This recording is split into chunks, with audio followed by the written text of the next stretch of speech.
Bien, ¿qué tal, chicos? Pues aquí estamos en otra clase más. Con esta clase terminamos el repaso y a partir de la siguiente ya comenzaríamos con la programación normal que se debe tener para primer grado, ¿ok? Entonces voy a comenzar. Vamos a empezar a hablar de la monarquía absoluta. Primero, es importante tener en cuenta que cuando hablo de monarquía absoluta, me refiero a un tipo de gobierno. De hecho, otra forma de conocerlo es como el antiguo régimen. A finales de la Edad Media, hasta el siglo XVIII, estuvo vigente la monarquía absoluta. Monarquía, gobierno de uno. Un rey tenía el poder. ¿Pero por qué implica? ¿Qué implica que digamos monarquía absoluta? Total. El poder era total de ese rey. ¿Por qué? Por derecho divino. Dios lo puso ahí. Entonces, ¿qué significa? Que nadie en la tierra tenía más poder que el rey. El rey podía dictar leyes, podía juzgar, podía condenar. ¿Qué significa dictar leyes? O sea, tenía la parte del poder legislativo, juzgar y condenar, o sea, tenía parte del poder judicial. Prácticamente eran los tres poderes en uno, ¿no? O sea, me refiero a que hoy en día, ustedes se acuerdan, ¿verdad? Tenemos un equilibrio de poderes, tenemos un poder ejecutivo, el presidente, poder legislativo, en el caso de México, diputados y senadores, y tenemos a los jueces dentro del Poder Judicial. Pues imagínense que todo eso era el rey, ¿no? Él tenía todo el poder. El carácter de ese poder era hereditario, es decir, los hijos del rey seguro ocuparían su lugar y los hijos de los hijos, y así nos vamos. Importante mencionar que sí había instituciones burocráticas, es decir, sí tenía súbditos, pero sin duda ninguno era más que el rey. No había separación de poderes, ¿no? Como les digo, es como que ustedes dijeran poder legislativo, ejecutivo y judicial, todo en uno solo, concentrado en el rey. ¿Qué es lo que vamos a analizar ahorita? Bueno, ¿cuáles fueron las causas? Vamos a analizar cuáles fueron las consecuencias, cómo llegó a su fin la monarquía absoluta, que como les digo, también le llamamos antiguo régimen, ¿ok? La nobleza, ¿se acuerdan? Aquellas personas ricas con títulos nobiliarios. La nobleza apoya la concentración del poder. O sea, con título nobiliario me refiero a un conde, un príncipe. Pues sin duda había intereses económicos por parte de ellos y por su conveniencia es que había un rey cuidando sus riquezas, estabilizando la economía por el bien de la nobleza. Pero otra cosa importante que hay que mencionar es el protestantismo. En un momento más vamos a hablar del protestantismo.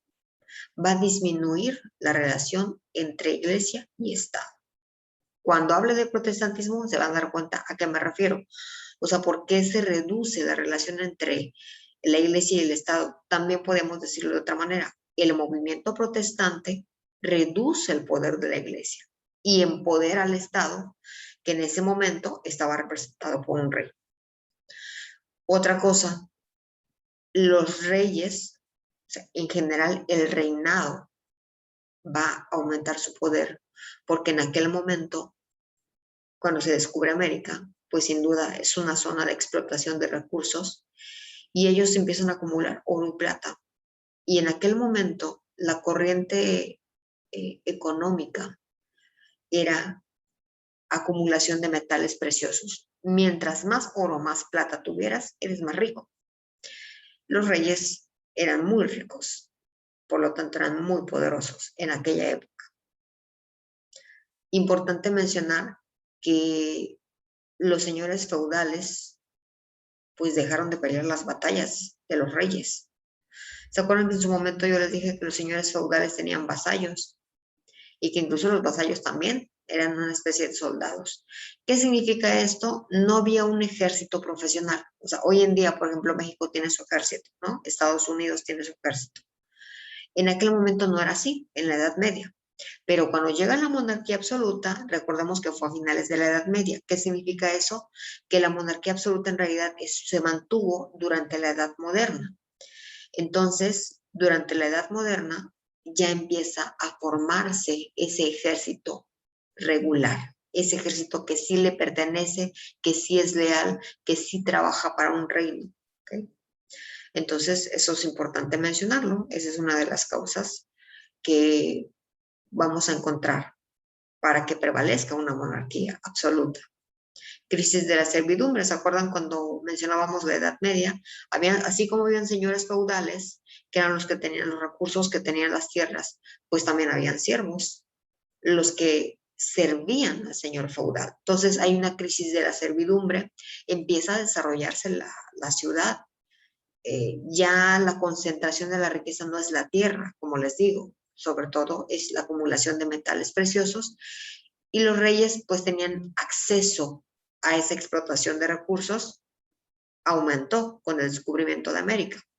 Entonces todos estos elementos son causas de la monarquía absoluta, son razones por las cuales se genera el empoderamiento de un rey, tanto que incluso estaba por encima de todo en la tierra, como les digo, por derecho divino. ¿Qué significa? Más allá del rey, solo Dios tenía poder, ¿no? Esa era la mentalidad. Entonces, por más que hubieran acciones injustas, pues Dios lo puso ahí, ¿no? Era la justificación. Ahora sí, nos vamos a otra cuestión relevante, fin del absolutismo. Bueno, ¿cómo termina este poder total de un rey, ¿no? ¿Cómo es posible que el rey tuviera todo el poder? Pero fuera de eso, ¿cómo es que a pesar que tenía todo el poder, cómo cae? ¿Cómo termina ese empoderamiento de los reyes? Movimiento de ilustración. En su momento veremos el movimiento de ilustración. Ahorita nada más les adelanto que el movimiento de ilustración se dio en el siglo XVIII, su movimiento intelectual, político, social.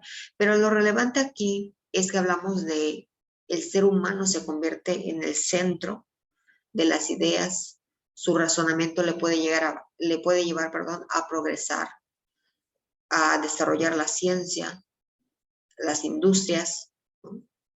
Entonces, dentro de ese movimiento de ilustración había igual una variante, que era el despotismo ilustrado, donde al rey se le daba la responsabilidad del bienestar social. O sea, el rey sí tiene una función y es lograr el bienestar social. Tiene que buscar una serie de acciones que le lleve a lograr el progreso de su pueblo, de su ciudad, ¿no? Entonces, aquí es donde viene la idea de que podía haber funcionarios públicos que se encargaran de apoyarle.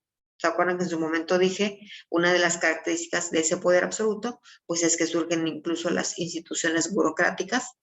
Esto no le cayó para nada bien a la nobleza. ¿Por qué? Porque entonces ya no vas a velar por los intereses de la nobleza. Eso hacía el rey. Ahora vas a velar por los intereses de todo el pueblo, ¿no? Entonces aquí es donde empieza, ¿no? La carencia del absolutismo. La Revolución Francesa en su momento la vamos a ver, independencia de las 13 colonias, también lo vamos a ver, liberalismo. Aquí, ¿qué es lo relevante con lo que quiero que ustedes se queden? ¿Por qué termina el absolutismo? Porque, por ejemplo, con el liberalismo podemos entender que empiezan a surgir las ideas de la libertad individual, que significa libre comercio, libre competencia, libertad de expresión. Revolución Francesa trae la idea de un gobierno de la ley. Constituciones, empiezan a surgir las constituciones, las leyes, todos las tienen que respetar, incluso un rey. Con la independencia de las 13 colonias igual, hablamos de ese gobierno de república, por eso hablamos de República Mexicana, porque nosotros tenemos una constitución y hasta el presidente lo tiene que respetar, ¿no? Entonces, imagínense todas estas ideas en ese momento, pues sin duda contradecían la totalidad del poder en manos de un rey y nadie más, ¿no? No hay otro más. Nadie tiene más poder que el rey. Todas estas ideas contradicen eso y empiezan a surgir con mucha fuerza en el siglo XVIII y termina el absolutismo derivado de eso. Voy a pasar a la siguiente. Aquí está. ¿Cuáles fueron las consecuencias? Pues termina la monarquía, ¿no? Se generaron repúblicas, era lo que les decía, gobierno de la ley. O sea, sí hay alguien más arriba que un rey, no puede hacer lo que quiera porque hasta él se tiene que someter a una ley. La sociedad, nuestra sociedad funciona con leyes. Y por más poder que pueda tener la autoridad, también tiene que someterse a una ley. Así debe ser. Simplemente la función del Parlamento, para que ustedes entiendan un poquito mejor, lo que hoy en día ustedes ven como el poder legislativo, diputados y senadores, bueno, pues en Europa estaba el Parlamento. ¿Qué significa? Que el Parlamento en ese momento surgió como una limitante del poder de ese rey, ¿no? Entonces, aquí termina, ¿no? La monarquía absoluta. Pero como les digo, no, o sea, comprendo, si no entendemos muy bien que el liberalismo, que es Revolución Francesa, que fue la independencia de las 13 colonias, dieron lugar a la finalización de ese poder absoluto que tenía el rey, ¿ok? Eso es lo importante que quiero que se queden ustedes. ¿Por qué?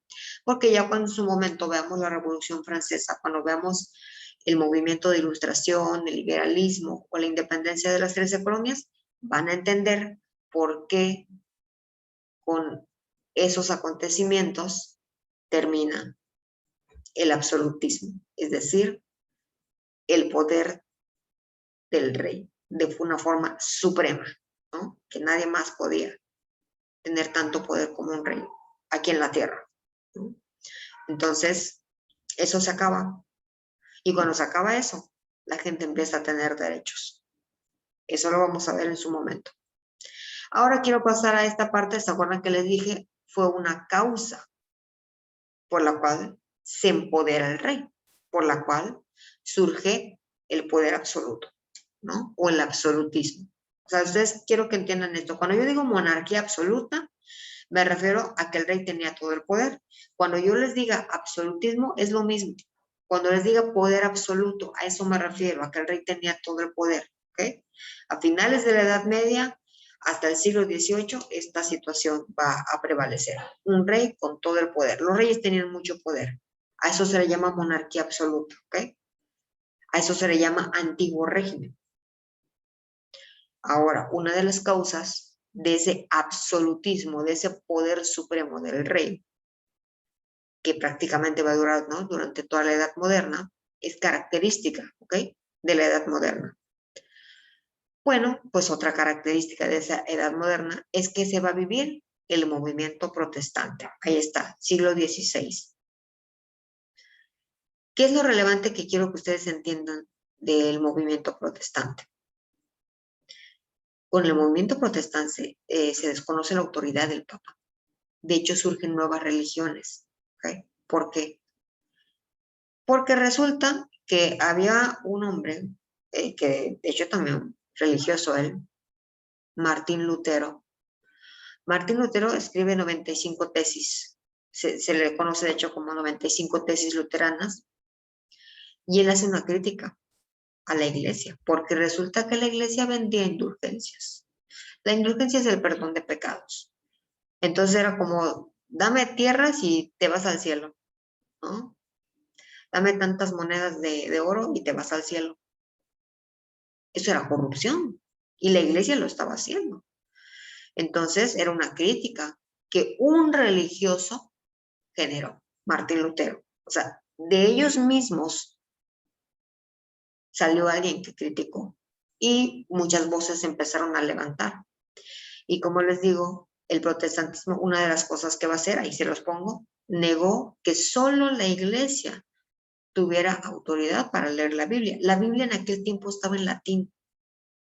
Entonces se leía por los religiosos, ¿no? Por el Papa, por los obispos, por los sacerdotes. Ellos eran los que leían la Biblia y obviamente le decían a la gente lo que ellos comprendían de la Biblia. Pero ¿qué decía Martín Lutero? No, Todos los creyentes podemos leer la Biblia y Dios nos habla a todos con la Biblia, porque solo le va a hablar al Papa, porque solo le va a hablar al sacerdote, al obispo, ¿no? Era una de las ideas que tenía Martín Lutero, que hoy en día ustedes tal vez dicen, bueno, pues sí, yo también puedo leer la Biblia, pero en aquel momento, wow, era algo increíble. Fueron ideas que revolucionaron el mundo en aquel momento, porque no era así, ¿me entienden? ¿Por qué? Porque la gente la gente era analfabeta, la gente ni siquiera, muchos, no digo que todos, pero muchos no sabían ni leer ni escribir. Y precisamente la Biblia estaba en latín y entonces, pues, todos estos religiosos, ¿verdad? Obispos, sacerdotes, el Papa, pues obviamente estudiaban latín. En aquel tiempo ellos eran los estudiosos y ellos les leían la Biblia a la gente y les enseñaban, pero la gente no leía la Biblia. Y es aquí donde les pongo, fíjense en esto que les estoy poniendo. ¿Se acuerdan que en su momento cuando vimos la clase de las antiguas civilizaciones, pues sí mencionamos que la antigua China fue donde se creó la imprenta, pero se perfeccionó por Johannes Gutenberg en el año 1450 y el primer libro que pasa en imprenta es la Biblia. De hecho, Martín Lutero apoyó mucho la idea de pasar del latín al alemán y en general, ¿no? O sea, la imprenta también ayudó muchísimo a que se hiciera una difusión de la Biblia en diferentes idiomas. Y entonces la gente ya podía leer la Biblia. Miren lo que les pongo ahí. Ideas y conocimientos se difundieron a millones de personas con la imprenta. Y eso generó la necesidad de crear bibliotecas, de crear escuelas, porque la gente ahora sí ya quería aprender a leer y escribir. ¿No? Entonces es aquí donde les digo que este movimiento protestante lo que va a generar es que se reduce el poder de la iglesia. En la Edad Media, ¿se acuerdan que yo les dije que el pensamiento era teocéntrico? Dios era el centro de las ideas. Pero con el movimiento protestante, entre otras cosas, no solo el movimiento protestante. Ahorita les voy a hablar un poquito sobre el Renacimiento, entonces todo va de la mano para que, pues ahora el centro de las ideas, bueno, en aquel momento, edad moderna, fuera el ser humano. El ser humano se convierte en el centro de las ideas, ya no era Dios, ¿ok? Pero miren, para que vean, ¿no? En parte, la misma iglesia contribuyó a eso. Vender el perdón de pecados, pues no. Entonces, la misma iglesia contribuyó a que empezara el desmoronamiento o la reducción de su poder. Pero se reduce el poder de la iglesia y aumenta el poder del rey. ¿Okay? Por eso puse protestantismo como una causa del absolutismo, del poder absoluto, de la monarquía absoluta, del antiguo régimen. Con todo eso, ¿a qué me refiero? El poder supremo del rey. Protestantismo fue una causa de eso. ¿Por qué? Porque en detrimento del poder de la iglesia, o sea, se reduce el poder de la iglesia y aumenta el poder del rey. Por eso se convierte en una causa. Bien, y ahí está. Esto fue el protestantismo. Nos vamos a pasar a otro punto relevante. ¿Se acuerdan lo que les dije? Renacimiento y humanismo. Con eso también se entiende cómo es que disminuye el poder de la iglesia. ¿Por qué? Vean, siglo XV y XVI, estamos hablando de los mismos siglos. Y entonces, en la península itálica, ¿se acuerdan que pues, en ese momento todavía no hablamos de Italia como país? ¿Okay? Habían varios pueblos y entonces cada uno realmente tenía su desarrollo, por eso decimos península itálica. Todavía no se unificaban como un estado. Pues ahí van a surgir pensadores y artistas. Y una de las características de ese renacimiento es volver a la cultura y los valores antiguos, sobre todo de la antigua Roma y de la antigua Grecia. ¿Se acuerdan en su momento cuando vimos estas civilizaciones que yo les hablaba de cómo ellos desarrollaron la medicina, la filosofía, la arquitectura? ¿Ok? Los pueblos antiguos se enfocaron mucho en eso. Se pierde eso con la Edad Media y se vuelve a recuperar al final de la Edad Media y prácticamente es una característica de la Edad Moderna. El movimiento humanista, como les digo, el centro de las ideas se convierte en el ser humano y su progreso, ¿no? Por eso ahí está, el ser humano fue el centro de la razón y el conocimiento. Eso es el movimiento humanista, ¿ok? Y el renacimiento, como les digo, está basado en volver a los valores, a la cultura griega y romana, ¿no? Entonces, donde otra vez se empieza a buscar el desarrollo de la ciencia.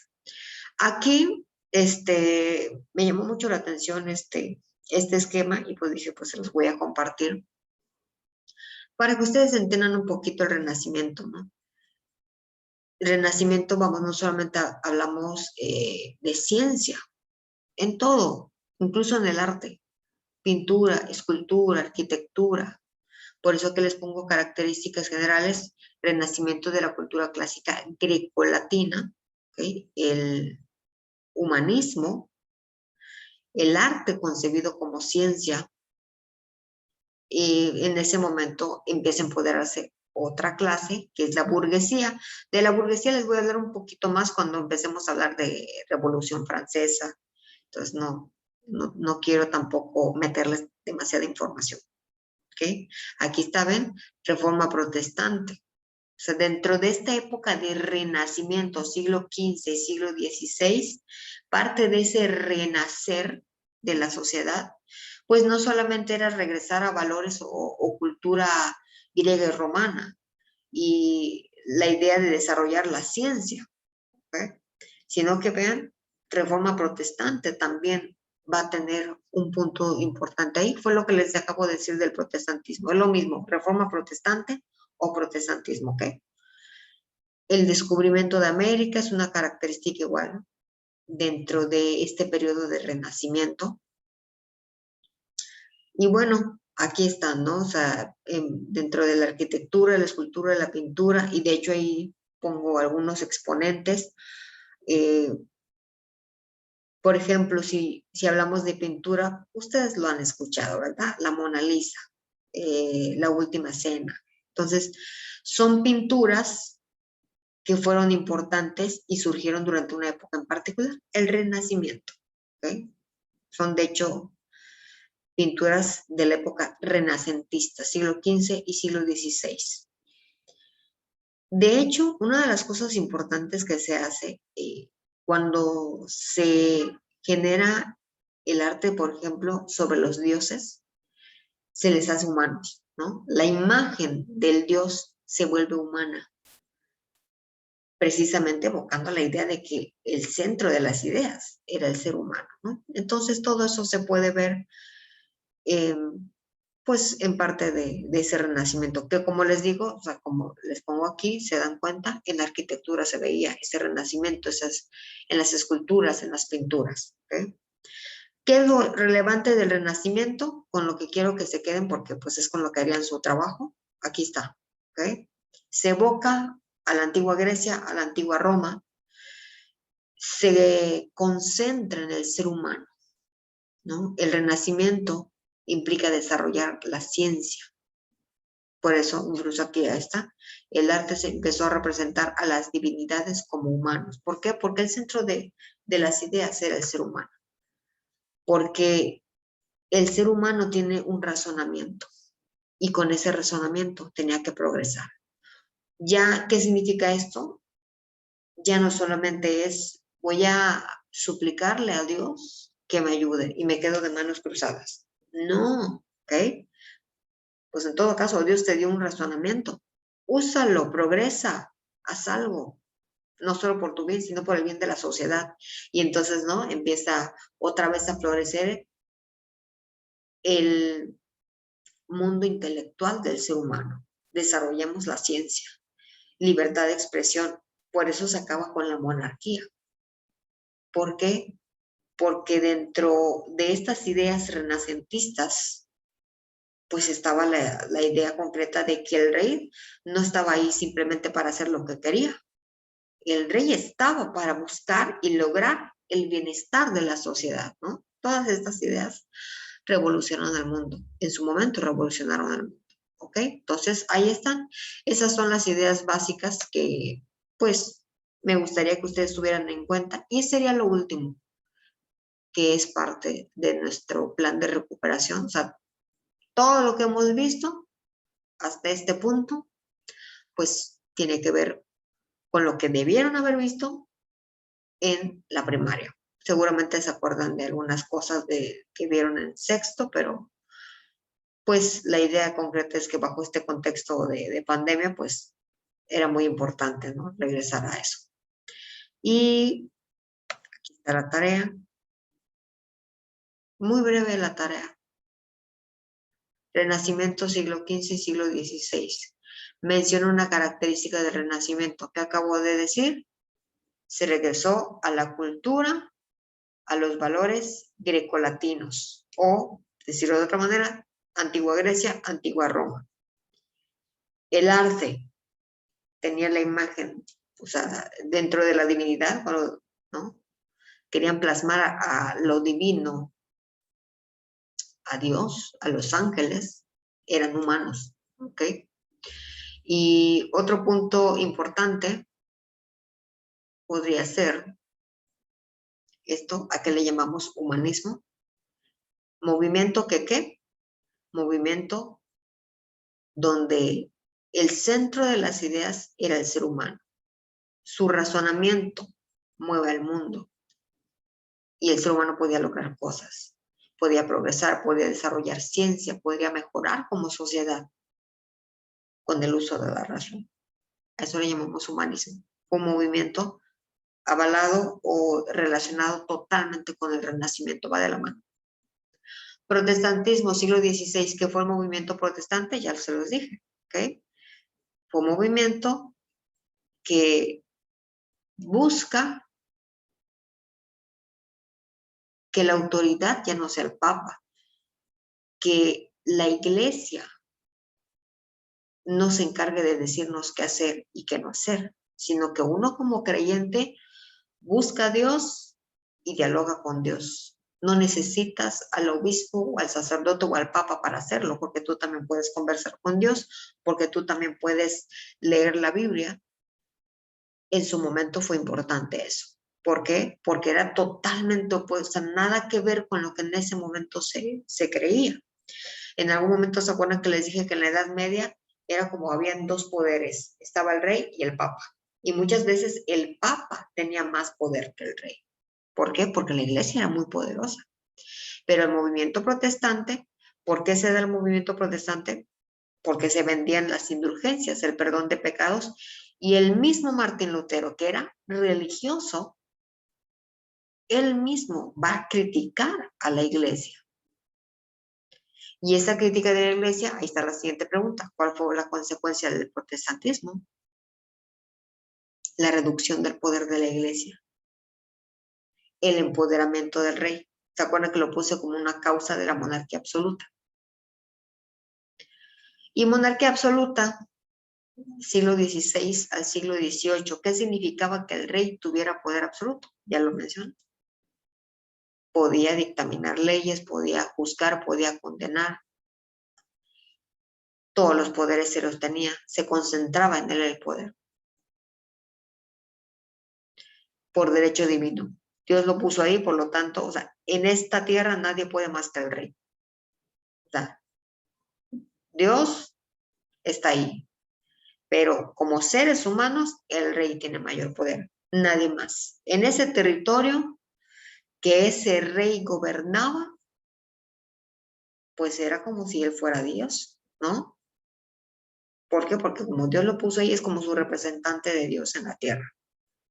O sea, hasta ese punto llegaba ese poder absoluto que tenía un rey.